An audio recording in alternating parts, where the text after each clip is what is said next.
שלום, ברוכים הבאים וברוכות הבאות לאינספיירינג. שמי שרן בן יהודה ואני יצרתי את אינספיירינג כדי ללמד אתכם כיצד לחולל שינוי תודעתי, כזה שישנה את חייכם באופן מהותי. אז במה מדובר? מדובר בתהליך המקנה ידע וכלים התפתחותיים שרלוונטיים לכל תחומי החיים. ומה עושים פה? זה פשוט, יוצרים מחשבות חדשות.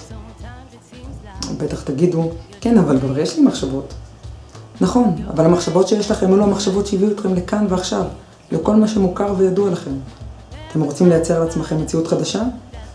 אולי אתם רוצים שמשהו בחיים שלכם ישתנה. אולי אתם רוצים לשפר את הזוגיות שלכם. אולי אתם רוצים לבטא את עצמכם יותר בעבודה. אולי בכלל אתם רוצים לעסוק במשהו אחר. מעולה. בשביל זה צריך לייצר מחשבות חדשות. כאלו שמגיעות מהבנה של מי אתם וכל מה שמרכיב אתכם והופך אתכם להיות מי שאתם. אז איך מתחילים? מפה למשל. בדף הפייסבוק של אינספיירינג תוכלו למצוא מידע שקשור בשינוי תודעתי בכל תחומי החיים. אתם יכולים להגיב, לשאול, להתווכח, לשתף, וכמובן ליצור שינוי ולהתפתח.